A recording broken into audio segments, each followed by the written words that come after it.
Imagine um amor tão intenso que não cabe em molduras, tão feroz que invade a madrugada e a deixa o travesseiro molhado de lágrimas. Esse amor existiu, ele tinha nome, cor e pinceladas. De um lado, Frida Kahlo, a pintora que transformou a dor em arte. Do outro, Diego Rivera, um muralista gigante, cuja presença era bálsamo e tormento. Neste episódio do canal Depara, você vai ouvir uma das cartas mais íntimas e arrebatadoras de Frida Kahlo, escrevendo numa madrugada solitária de 1939.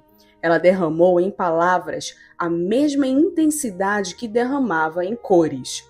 Prepare-se, o que você vai ouvir não é apenas uma carta de amor, é um mergulho no abismo entre a dor e a paixão, entre a ausência e o desejo, e entre a vida e a arte.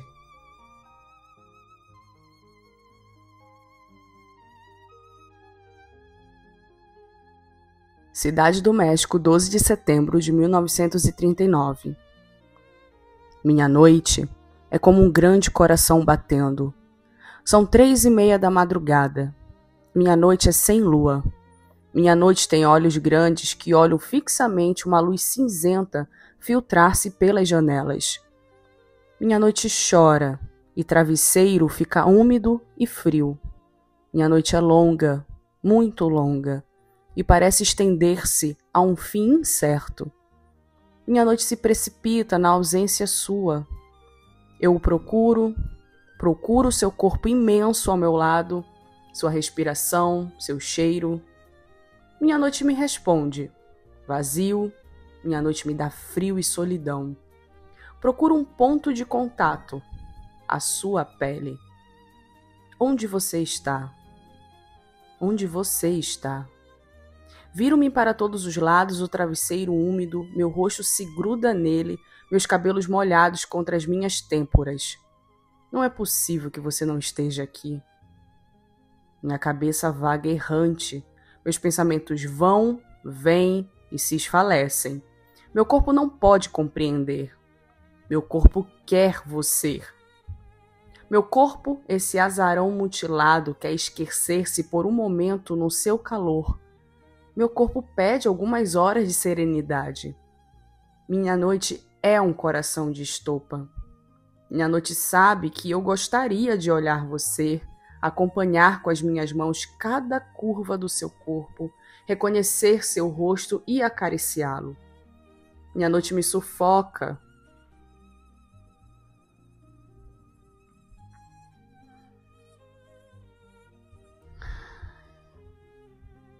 Minha noite me sufoca.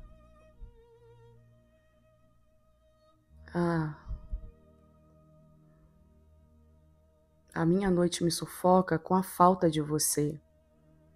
Minha noite palpita de amor, amor que eu tento represar, mas que palpita na penumbra em cada fibra minha. Minha noite quer chamar você, mas não tem voz. Mesmo assim, quer chamá-lo e encontrá-lo a se aconchegar a você por um momento e esquecer esse tempo que martiriza. Meu corpo não pode compreender. Ele tem tanta necessidade de você quanto eu. Talvez ele e eu, afinal, formemos um só. Meu corpo tem necessidade de você. Muitas vezes você quase me curou. Minha noite se esvazia até não sentir mais a carne e o sentimento fica mais forte, mais agudo, despido da substância material. Minha noite me incendeia de amor. São 4 da madrugada. Minha noite me esgota. Ela sabe muito bem que você me faz falta e toda a escuridão não basta para esconder essa evidência. Essa evidência brilha como uma lâmina no escuro. Minha noite quer ter asas para voar até onde você está, envolvê-lo no seu sono e trazê-lo até onde eu estou. Em seu sono, você me sentiria perto de seus braços, me enlaçaria sem você despertar. Minha noite não traz conselhos. Minha noite pensa em você, sonha acordada. Minha noite se entristece, se desencaminha. Minha noite ela acentua a minha solidão, todas as minhas solidões. O silêncio ouve apenas minhas vozes interiores. Minha noite é longa, muito longa. Minha noite teme que seu aparecimento, porque o dia é o fio artificial e que cada hora contam em dobro, e sem você já não é vivida de verdade. Minha noite pergunta a si mesma se meu dia não se parece com a minha noite. Isso explicaria a minha noite, por que razão eu também tenho medo do dia. Minha noite tem vontade de me vestir e me jogar para fora, para ir procurar o meu homem. Minha noite o espera. Meu corpo o espera. Minha noite quer que você repouse no meu ombro e que eu repouse no seu. A minha noite quer ser voyeur do seu gozo e do meu, ver você e me ver estremecer de prazer. Minha noite quer ver noite longa, muito longa. Perde a cabeça, mas não pode afastar de mim a sua imagem, não pode fazer desaparecer o meu desejo. Ela morre por saber que você não está aqui e me mata. Minha noite o procura sem cessar. Meu corpo não consegue conceber que algumas ruas ou uma geografia qualquer nos separem. Meu corpo enlouquece de dor, porque não pode reconhecer no meio da minha noite e sua silhueta ou a sua sombra. Meu corpo gostaria de beijá-lo em seu sonho. Meu corpo gostaria, em plena noite, de dormir e nessas trevas ser despertado com seus beijos. Minha noite não conhece hoje sonho mais belo e mais cruel do que esse. Minha noite berra e rasga os seus véus, minha noite se choca contra o próprio silêncio, mas meu corpo continua impossível de ser encontrado. Você me faz tanta falta, tanta. E suas palavras, e sua cor. Logo o dia vai raiar.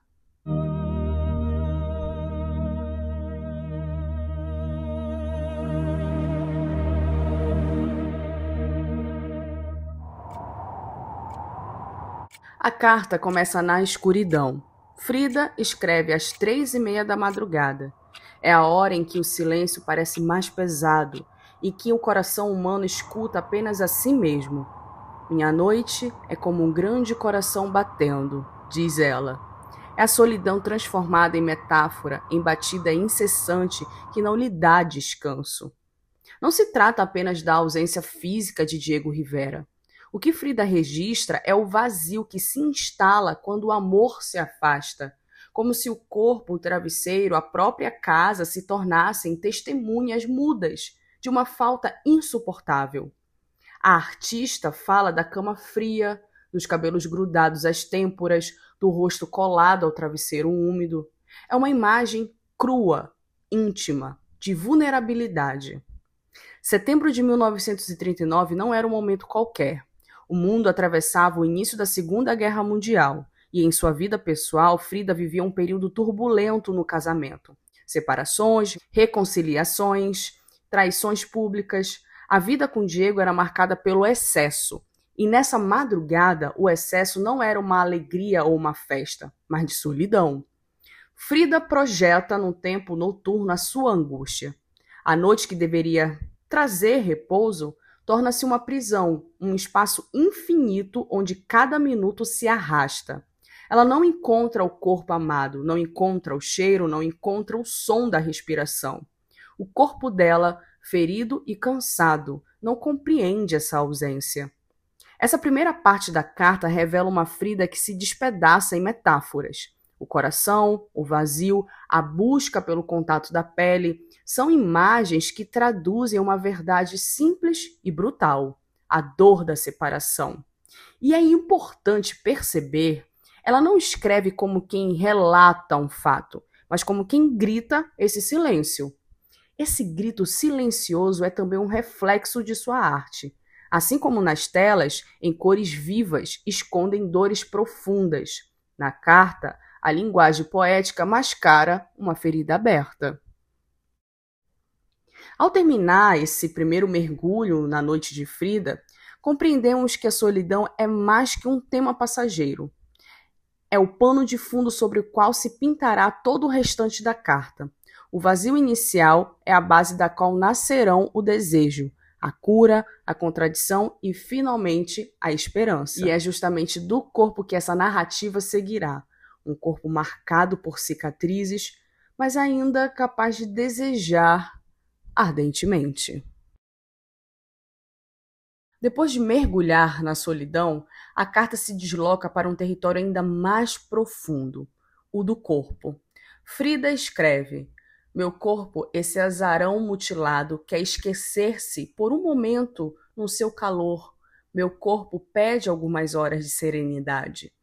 É impossível ler esse trecho sem lembrar da história física da artista. Aos 6 anos, Frida contraiu poliomielite, que deixou uma perna mais fina que a outra. Aos 18, sofreu um acidente de ônibus que a marcou para sempre. Múltiplas fraturas, uma barra de ferro atravessando o seu corpo, incontáveis cirurgias e uma vida inteira de dor. O corpo para Frida nunca foi simples matéria, era um campo de batalha. E ainda assim, é esse corpo marcado que ela coloca no centro da carta. O corpo pede calor, pede serenidade, pede repouso nos braços de Diego. Há algo de paradoxal nisso. O corpo que tantas vezes atraiu é o mesmo que exige contato, prazer, reconciliação. É como se Frida dissesse que a sua sobrevivência não depende apenas de médicos e operações, mas também de um vínculo físico e emocional que Diego, de algum modo, lhe proporciona. Mas essa não é apenas a fala de alguém que precisa de cuidado, é também a confissão ardente de um desejo. Frida escreve sobre querer tocar cada curva do corpo dele, sobre reconhecer seu rosto com as mãos, sobre o prazer compartilhado. A carta transborda erotismo, não vulgar, mas poético, feito de imagens que unem carne e alma. Esse erotismo ganha ainda mais força quando lembramos da relação do casal.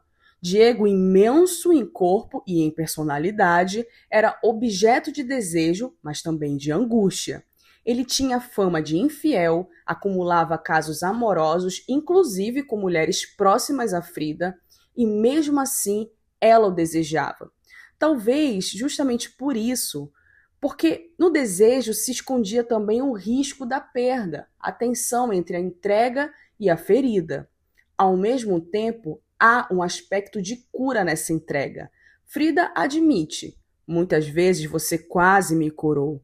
Diego, com toda a sua contradição, surgia como uma espécie de anestesia para as dores dela, físicas e emocionais. É a ideia de que o amor, por mais tortuoso, pode oferecer momentos de alívio, instantes de esquecimento das próprias cicatrizes. Aqui o texto se aproxima ainda mais daquilo que Frida fazia com a pintura. Seus quadros frequentemente expõem o corpo aberto, sangrando, fragmentado, mas sempre com cores intensas, com uma vitalidade que não se apaga.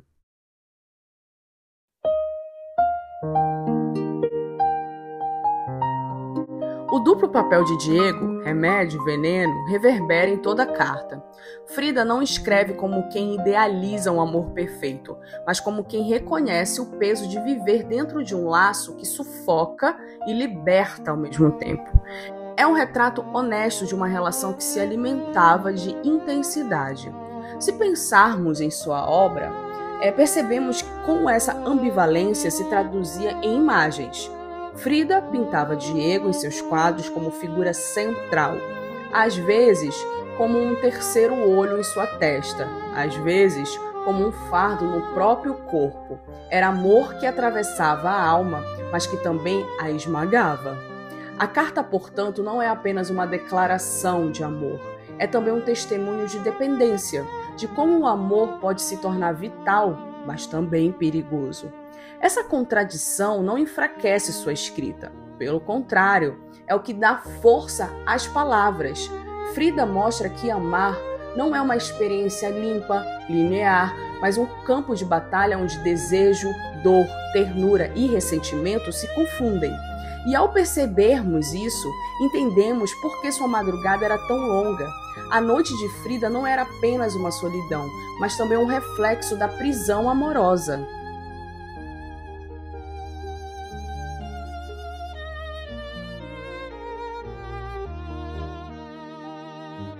Se nos capítulos anteriores Frida oscilava entre desejo e dependência, agora a carta mergulha em um território ainda mais sombrio, a solidão absoluta.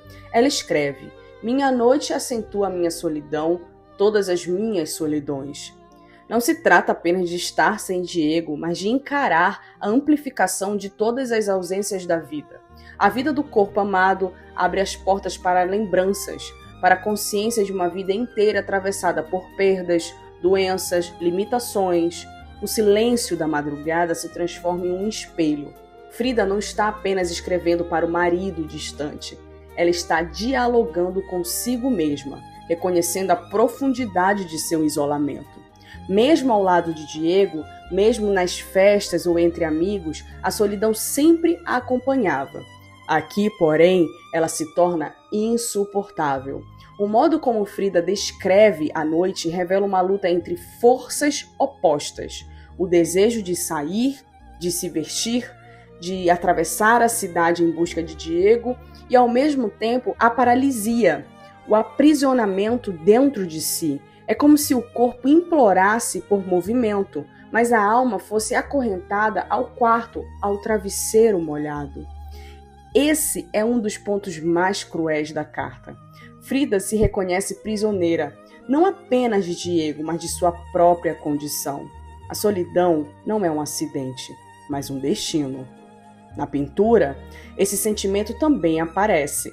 Muitas vezes, ela se retratava só, com o corpo aberto, com lágrimas ou sangue escorrendo, sempre cercada de símbolos que reforçam a ideia de isolamento.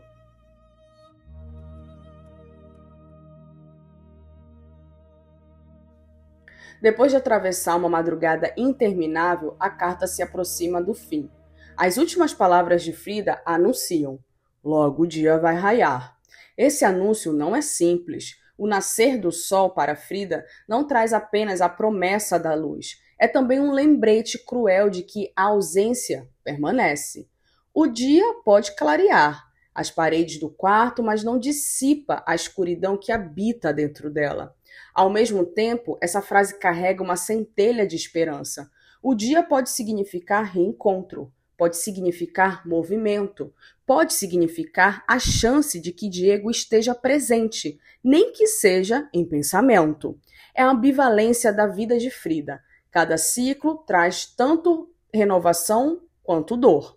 Na carta, o amanhecer funciona como metáfora. A noite foi o território do desejo, da solidão, do grito silencioso. O dia agora é o espaço da resistência, da continuação. É como se Frida dissesse: apesar da dor, eu sigo. Apesar da ausência, eu escrevo. Em sua pintura, essa dualidade também se manifesta. Flores brotam em meio a corpos mutilados, cores vivas surgem ao lado de feridas abertas. O dia que nasce não apaga a noite, mas convive com ela.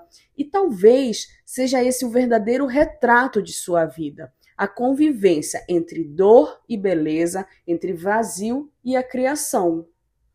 Acabamos de percorrer uma madrugada na pele de Frida Kahlo. Uma noite que começou com o coração batendo no escuro, atravessou o corpo ferido e desejante, revelou amor como cura e prisão. Afundou na solidão infinita e, por fim, encontrou no nascer do dia uma promessa ambígua de recomeço. A carta escrita em setembro de 1939 não é apenas um documento íntimo, é uma obra de arte em si mesma. Cada palavra pulsa com a mesma intensidade que vemos nas telas de Frida, intensidade de cor, de dor e de amor. Ao lê-la, sentimos a artista não apenas como um ícone, mas como mulher, com suas fragilidades, contradições e forças. Mais do que uma confissão de amor, a carta é um testemunho da complexidade das relações humanas. Mostra como o amor pode ser ao mesmo tempo bálsamo e tormento, liberdade e prisão, presença e também ausência. É nesse paradoxo que Frida e Diego construíram sua história. Uma história que ainda hoje nos fascina porque carrega verdades universais. Se você chegou até aqui, é porque também foi tocado por essa intensidade. E há muitas outras cartas de Frida e de tantos outros nomes da história esperando para ser descobertas, lidas e sentidas.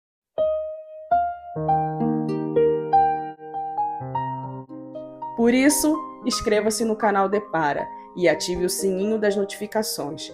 Assim você não perde os próximos episódios dessa jornada pelas cartas que moldaram o mundo e os corações. E prepare-se, no próximo episódio da temporada Cartas de Amor Imortal, viajaremos de um México em chamas para Paris do pós-guerra. Entre Simone de Beauvoir e Nelson Algren, vamos ler a correspondência que atravessou oceanos e desafiou convenções. Um amor tão filosófico quanto carnal, tão lúcido quanto desesperado. Beijo!